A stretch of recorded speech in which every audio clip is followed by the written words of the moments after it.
Sea kayaking Scotland, the Shiants. The Shiants are a group of islands 5 miles off Harris in the Scottish Outer Hebrides. These islands have a truly prehistoric look and feel about them and are a haven for wildlife.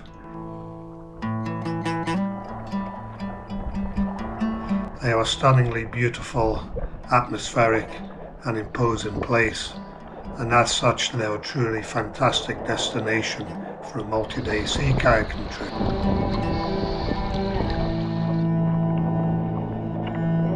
While the Shiants are on the sheltered side of the Hebrides, nevertheless the trip demands full respect, careful tidal planning and very settled weather.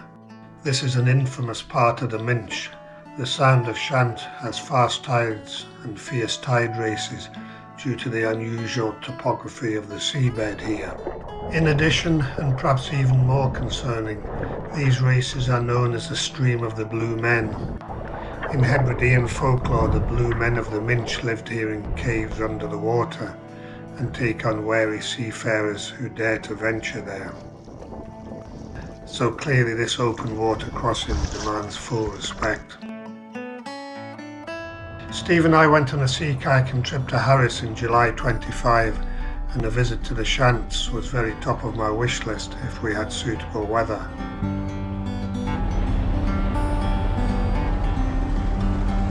While there, we were fortunate to have a forecast with 2 consecutive days of very calm weather, so we seized the opportunity for a trip and overnight camp on the Shiants. So we set off to our launch spot at Lemreway, where we'd arranged to meet Steve's mate Alan, a local paddler who joined us for the trip. We had light rain and fierce midges to contend with as we got ready, but even worse, Steve hadn't had his coffee. Midges, wetness, and no coffee yet. You get no coffee. You'll get your coffee, you'll feel better. Steve's a bit grumpy this morning. Till he gets his coffee, then he's fine.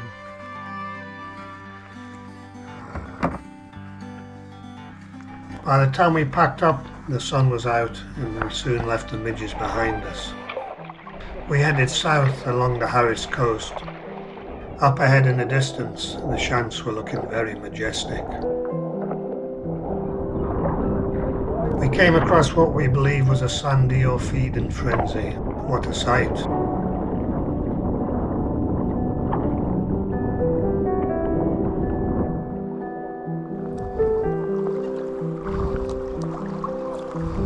We continued south to a planned stop at Mulhaggery for a leg stretch and some food while we waited for the optimum tide state to cross the Sound of Shiant. While conditions were ideal, we still wanted to do the hour-and-a-half crossing of the Sound at fairly slack water.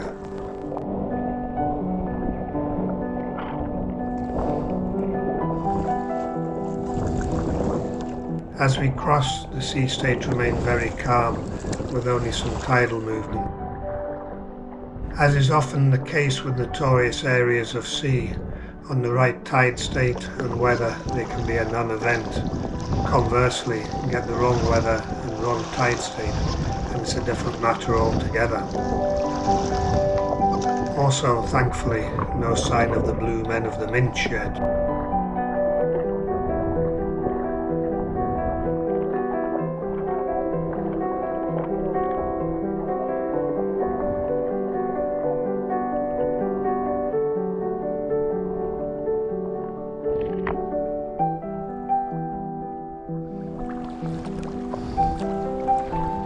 As we got closer, the full magnificence of this place began to open up before us.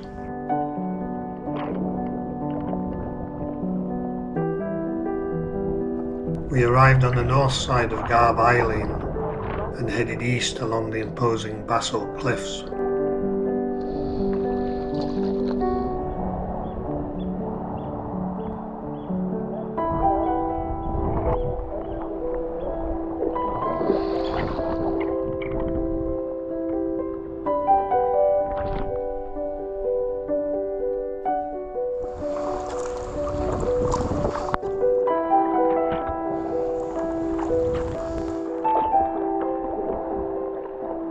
found the natural arch and paddled through.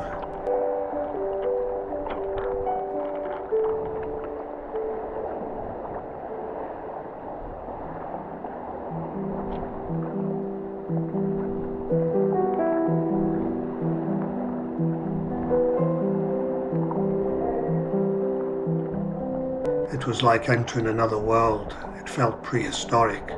I almost expected a pterodactyl to appear at any moment.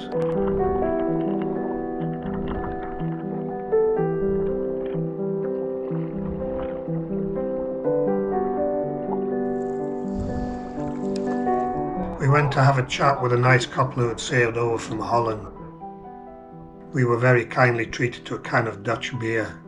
I saved mine for the evening meal. We landed on the east side of the rocky Tombolo beach between Garb Eileen and Eileen and Tai, and went to find the bothy and camp spot. I felt very satisfied to be stood here at the bothy, a place I felt I knew well already, having read the book Sea Room, which is all about the Shiants and written by the owner Adam Nicholson. And what a nice bothy it was too. Steve had visited here before, many moons ago, and his picture by this famous bothy door adorns the Sea Kayaking guidebook for this area. We couldn't decide who had stood the test of time better, Steve or the door, but it was good to see them reunited again. Having checked out the bothy and camp area, we headed back out in the boats to continue clockwise around Eileen and Tai.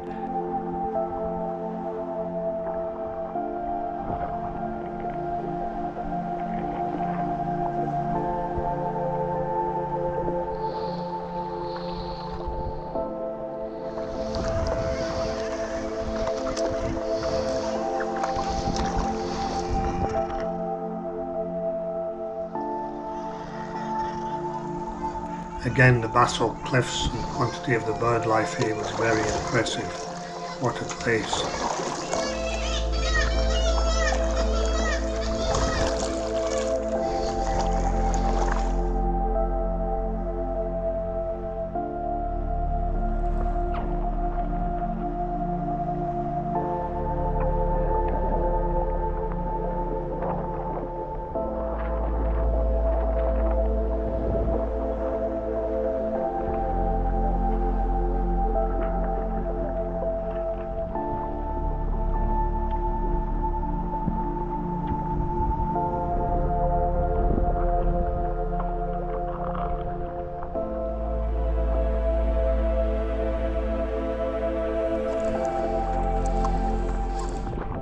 We landed back on the west side of the Tombolo beach, moved our gear and set up camp at the bothy.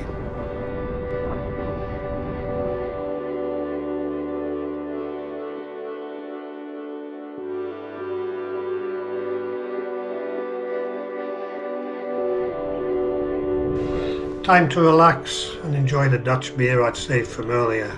It was very much appreciated.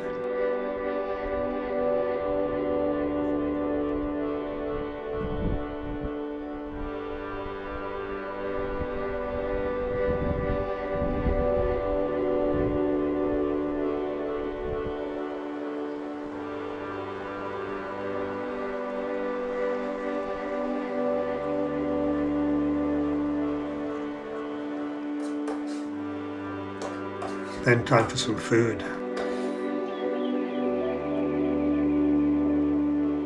I felt extremely privileged to be here, on the Shiants, in this bothy.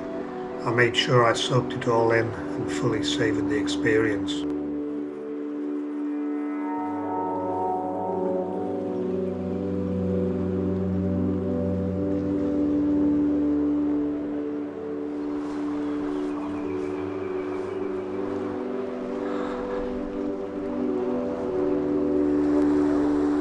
As the tide came in more than we had expected, it was time to move the boats again.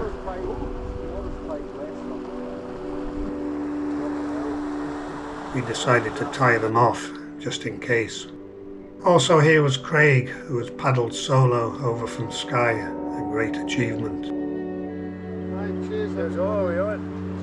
A celebratory toast to the Shiants, Kayaking and the Blue Men of the Minch. I always prefer my trips to be a top.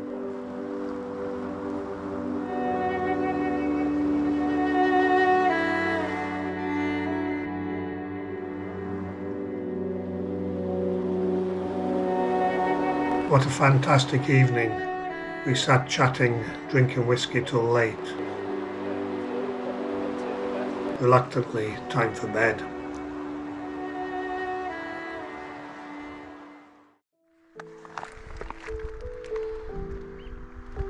The next day we woke to fog. Well, that was a surprise.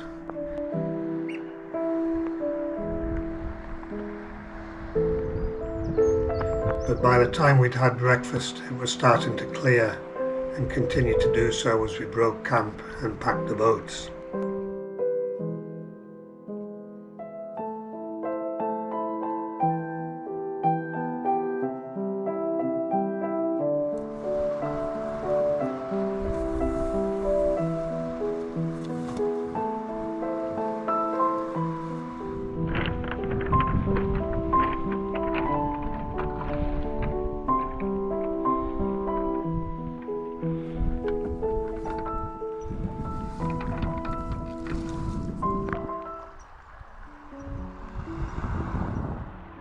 Although a little grey, it was a wonderfully atmospheric morning as we set off.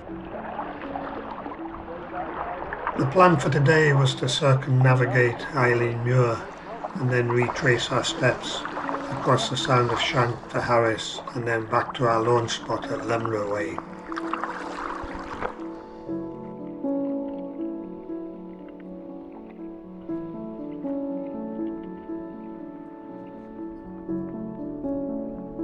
Having crossed to Eileen Muir, we headed round anti-clockwise.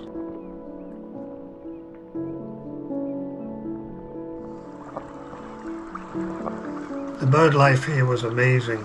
Razorbills, guillemots, a very large puffin colony, and a golden eagle, all providing a superb aerial display.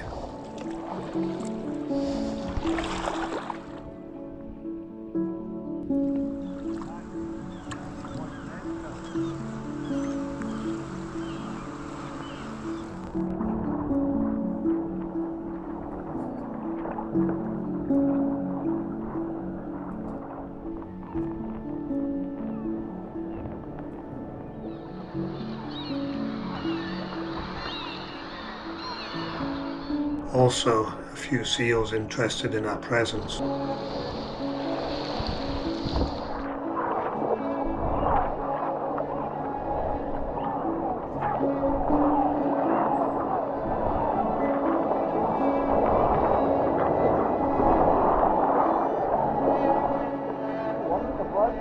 Round the southeast tip of Eileen Muir, the view ahead that opened up before us was just stunning.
Round the northern tip of Eileen Muir, this place was just a sensory overload.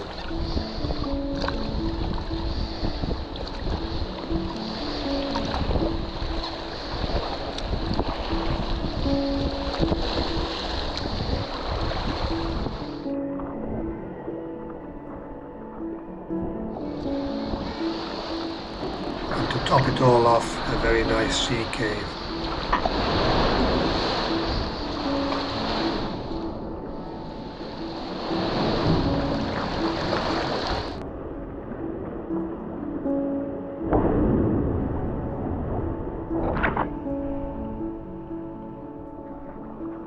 And a very nice arch.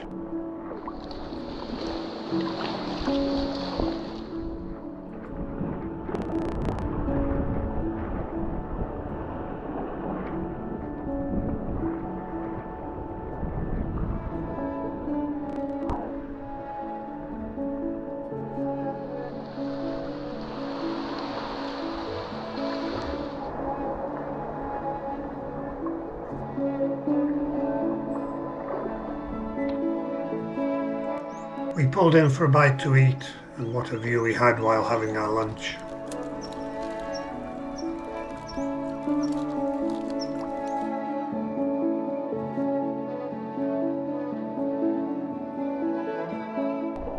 By the time we set off back to Garb Eileen, the sun was coming out.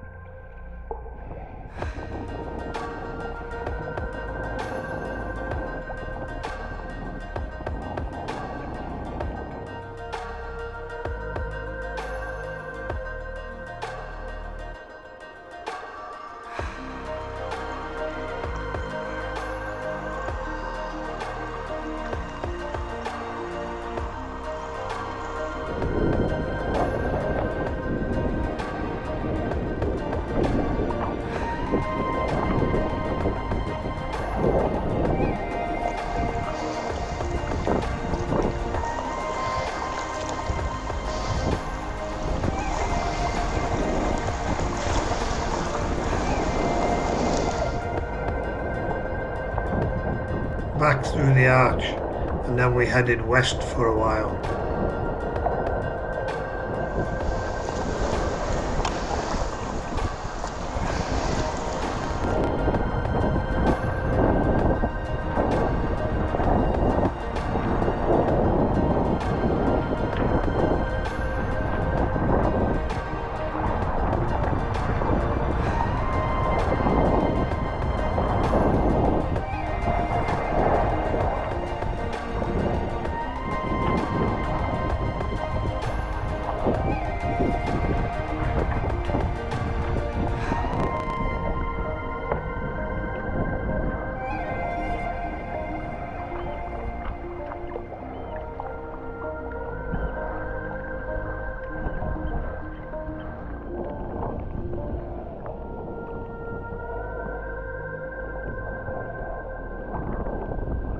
Finally time to tear ourselves away from this place and head back across the sound to Harris while the tide was slack and hopefully those blue men of the Minch were still resting.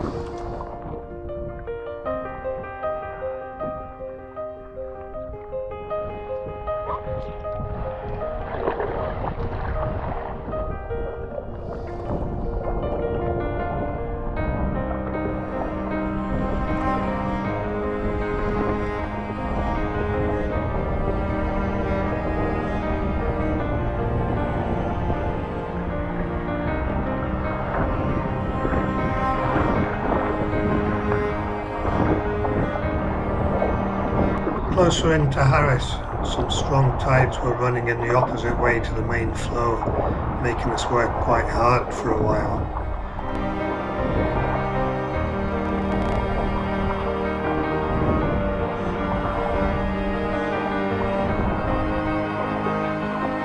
Back at Lemreway.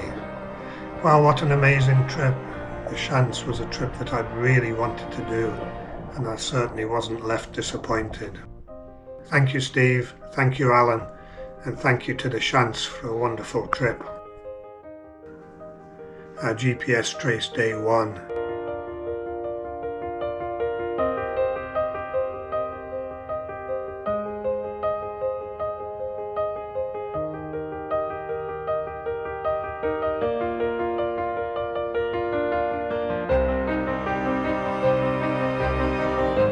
Our GPS traced day 2.